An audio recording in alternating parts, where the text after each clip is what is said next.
Apa kau mendengar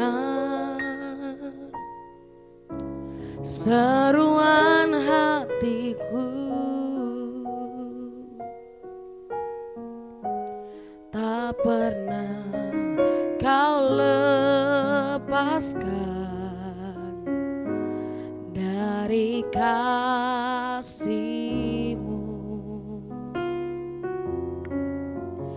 Lewat lembah kelam, kau temani aku. Roh-Mu bekerja selalu untuk kebaikanku, mengalir kuasa dari tempat maha tinggi. Bapa kekal mulia, kau hadir di sini, memulihkan hati, menyembuhkan yang terluka. Ku kan tenang bersama-Mu, Bapa. Mengalir kuasa dari tempat maha tinggi. Bapa kekal mulia, kau hadir di sini, memulihkan hati, menyembuhkan yang terluka. Ku kan tenang bersama-Mu, Bapa. Kami akan tenang bersama-Mu, Tuhan. Terima kasih untuk penyertaan-Mu yang begitu sempurna bagi kami. Saat ini kami mau mendengarkan suara-Mu ya Bapa, melalui renungan kami pada hari ini. Kiranya Engkau menjamah hati kami, ajar kami mengerti ya Tuhan apa yang menjadi isi hati-Mu bagi kami. Dalam nama Tuhan Yesus, haleluya. Shalom Bapak Ibu dan Saudara-saudari, kita bertemu kembali dalam perenungan intim dengan Allah, yang pada kesempatan ini berjudul Siapakah Elia? Firman Tuhan yang akan kita pelajari bersama terdapat pada kitab 1 Raja-Raja 17 ayatnya yang pertama dan Yakobus 5 ayatnya yang ke-17.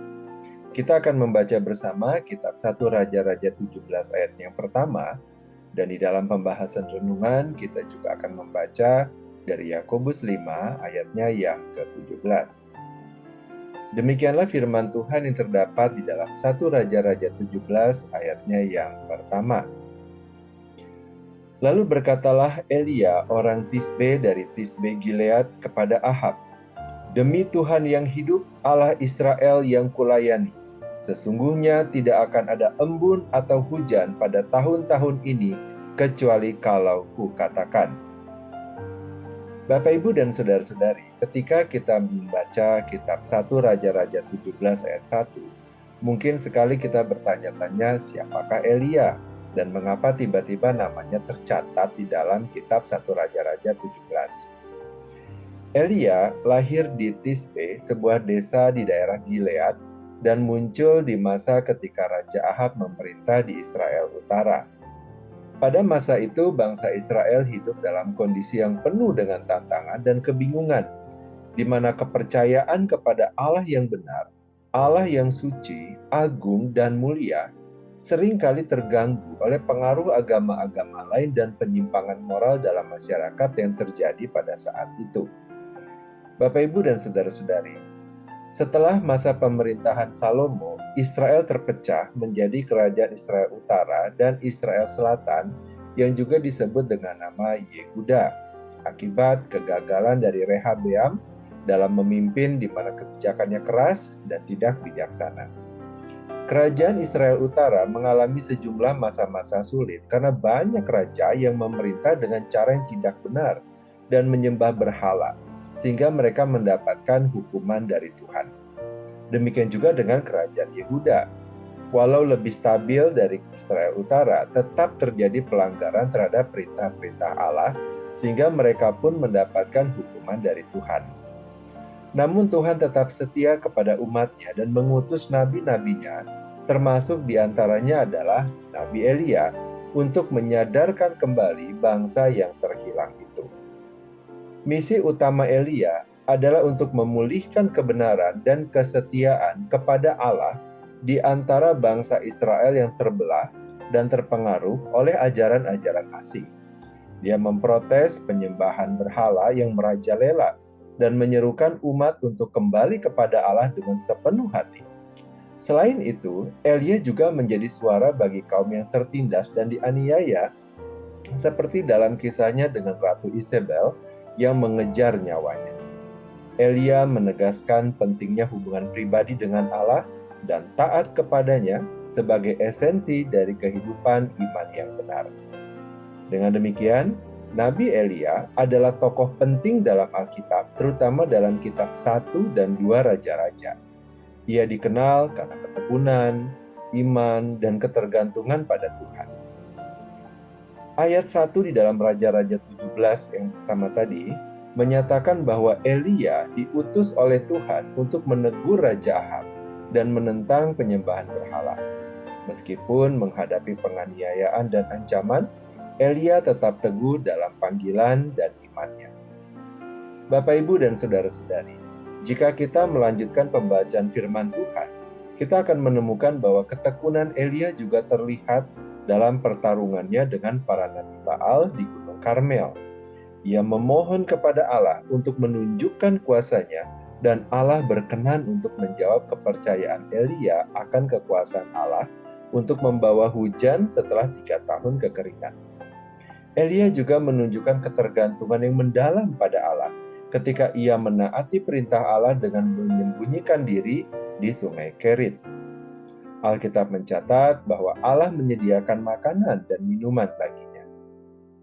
Dalam pengalaman hidupnya, Nabi Elia juga pernah mengalami rasa takut. Mungkin kita juga bertanya-tanya mengapa seorang Nabi Elia yang telah mengalami kebesaran Tuhan masih dapat merasakan takut. Kita dapat melihat di dalam Yakobus 5 ayat 17 yang mengatakan demikian. Elia adalah manusia biasa sama seperti kita, dan ia telah bersungguh-sungguh berdoa supaya hujan jangan turun, dan hujan pun tidak turun di bumi selama 3 tahun dan 6 bulan. Bapak, Ibu, dan saudara-saudari, Elia memiliki iman kepada Tuhan yang mengajarkannya bagaimana mengatasi rasa takut. Ketika menghadapi ancaman Ratu Isabel, Elia tetap teguh dalam keyakinan bahwa Allah adalah pelindungnya. Bapak, Ibu, dan saudara-saudari, meskipun mengalami berbagai keajaiban dan tantangan, Nabi Elia tetap menjaga fokus pada panggilan Tuhan. Dalam pengalaman hidupnya yang unik, Elia mengajarkan kepada kita betapa pentingnya menjalani panggilan kita dengan setia, tidak tergoyahkan oleh situasi atau kesulitan. Di dalam pandangan teologis, tokoh Elia sering dianggap sebagai simbol keberanian, kesetiaan, dan kekuatan rohani. Pengaruh dan kontribusinya terhadap ajaran dan sejarah Israel membuatnya menjadi salah satu tokoh sentral di dalam pemahaman iman Kristen. Elia sering dianggap sebagai simbol keberanian, kesetiaan, dan kekuatan rohani. Pengaruh dan kontribusinya terhadap ajaran dan sejarah Israel membuatnya menjadi salah satu tokoh sentral di dalam pemahaman iman Kristen. Melalui kisah hidup dan pelayanannya, Elia mengilhami banyak orang untuk tetap setia kepada Allah, bahkan di tengah-tengah tantangan dan penganiayaan. Kehidupan Nabi Elia memberikan teladan tentang ketekunan, iman, dan ketergantungan kepada Tuhan. Dan melalui kisah hidupnya, kita dapat belajar bahwa ketekunan dalam menghadapi tantangan, iman yang kuat, dan ketergantungan penuh pada Allah adalah kunci untuk mengatasi rasa takut dan untuk dapat menjalankan panggilan Allah dengan setia. Mari kita berdoa. Bapa yang baik, kami berterima kasih dan bersyukur kepada Tuhan untuk anugerah yang diberikan kepada kami untuk dapat mengenal Engkau. Melalui firman Tuhan yang kami baca pada hari ini, kami belajar bahwa orang yang berserah kepada Tuhan dan yang mengandalkan Tuhan tidak akan pernah dikecewakan oleh Tuhan. Melalui kisah Nabi Elia, kami dapat belajar bagaimana iman yang kuat di dalam Tuhan. Berikanlah kepada kami hikmat dan kekuatan yang kami perlukan untuk kami dapat memelihara iman kami dan menjalani kehidupan kami dengan baik di dalam perkenan Allah. Kami juga berdoa ya Tuhan untuk orang-orang yang mungkin pada saat ini sedang berbeban berat karena berbagai hal yang terjadi dalam kehidupan mereka. Berikanlah juga kepada mereka kekuatan dan hikmat untuk mereka dapat mengatasi pergumulan mereka dengan baik. Terima kasih Bapa, kini kami mohonkan kepadamu, kiranya damai sejahtera dari Allah Bapa, cinta kasih dari Tuhan Yesus, serta persekutuan dengan Allah Roh Kudus menyertai kami, sampai kedatangan Tuhan yang kedua kali. Di dalam nama Tuhan Yesus kami berdoa. Amin. Demikianlah pembacaan firman Tuhan dan perenungan intim dengan Allah pada hari ini. Sampai bertemu kembali di dalam perenungan intim dengan Allah berikutnya. Tuhan Yesus memberkati.